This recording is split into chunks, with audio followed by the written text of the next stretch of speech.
Quand Jésus vit toute la foule qui le suivait, il gardait la montagne.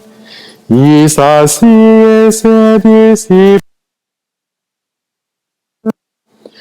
à les instruire. Il disait: heureux les pauvres de cœur, le royaume des cieux est à eux. Heureux les doux, ils obtiendront la terre promise. Heureux ceux qui pleurent, ils seront consolés. Heureux ceux qui ont faim et soif de la justice, ils seront rassasiés. Heureux les miséricordieux, ils obtiendront miséricorde.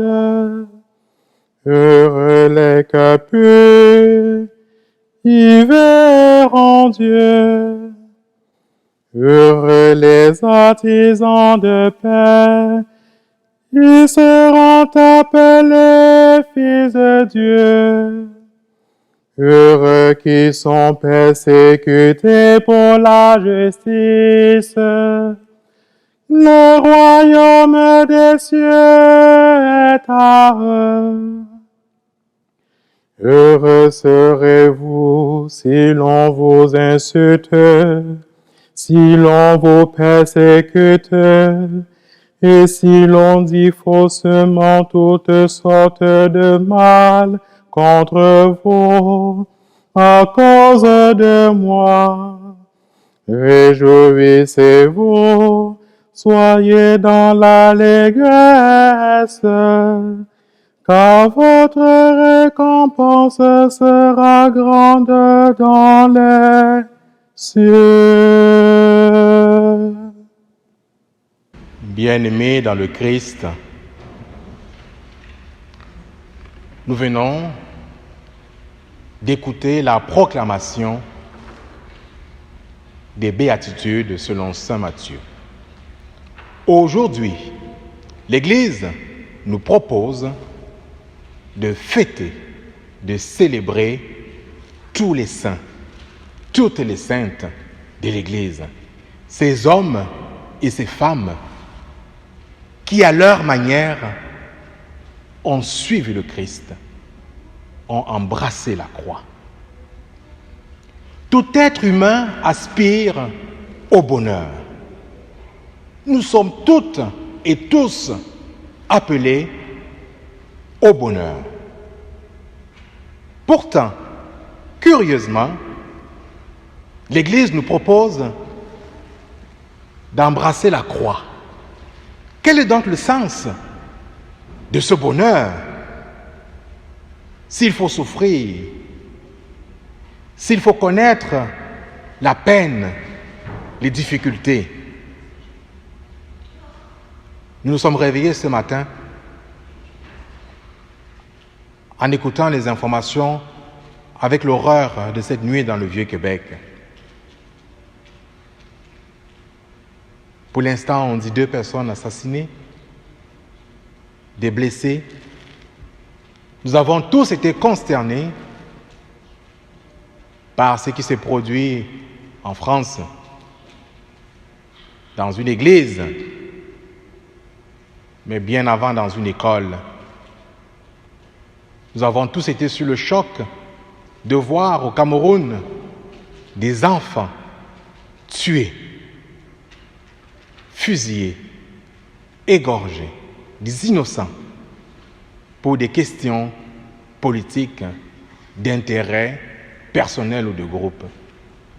Nous voyons en Côte d'Ivoire tant de blessés, de morts, pour des questions politiques, économiques, pour des intérêts d'individus ou de groupes. La litanie serait grande, longue. tout comme la litanie des saints que nous pourrions chanter aujourd'hui. Voyez ce contraste? Litanie des saints, litanie d'horreur. Pourtant, le Christ, dans cet évangile, nous propose les béatitudes, nous propose un chemin de bonheur, une joie profonde en Jésus-Christ. De fait, nous sommes invités à nous rappeler, à nous souvenir, comme nous le rappelle constamment la devise qui est marquée sur nos plaques ici au Québec, « Je me souviens ». Nous sommes appelés à nous souvenir que nous avons été plongés dans la mort et résurrection du Christ par notre baptême. Ce n'est pas quelque chose de banal. En embrassant la foi chrétienne, on fait le choix de ne pas vivre cette vie comme si elle était un long fleuve tranquille. On fait ce choix-là à cause de notre foi, à cause du Christ. Le Christ nous donne 9 clés de bonheur. La douceur, la compassion, la faim et la soif de la justice. Il nous invite à accepter la persécution. C'est fou ce bonheur fou que nous propose le Christ. Mais en fait, si nous voyons le bonheur comme étant une simple jouissance des biens de cette terre, alors nous n'avons rien compris des béatitudes que nous propose le Christ.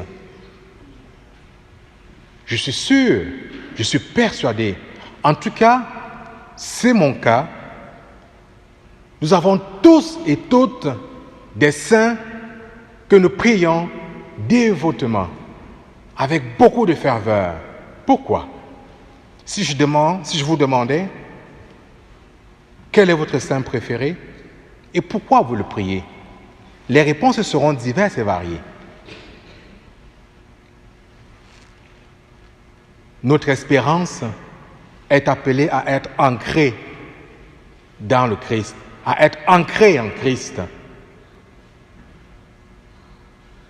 Nous sommes invités un jour, bien-aimés dans le Christ, à ce que ceux qui vont venir après nous puissent, un 1er novembre, chanter, rendre grâce à Dieu, parce que nous qui sommes ici, nous serons aussi au ciel, devant le trône de Dieu, en train de chanter sa louange, parce que nous aussi, nous serons devenus saintes et saints. Oui, nous sommes appelés à ça. Sainte Ghislaine, Sainte Margot, Saint Léandre, Saint Cafou, Sainte Rosalie. Et pourquoi pas Sainte Lucie de Québec ou de Saint-Albert-le-Grand? Pourquoi pas Saint-Serge aussi de Québec? Oui, c'est ça. C'est à ça que nous sommes appelés. La sainteté, ce n'est pas quelque chose d'utopique. Ce n'est pas une idée. Ce n'est pas un simple slogan. Nous sommes invités à cela. Et vivre cette sainteté, c'est commencer dès aujourd'hui à appliquer dans sa vie ces 9 éléments que nous propose le Christ à travers les béatitudes. Amen.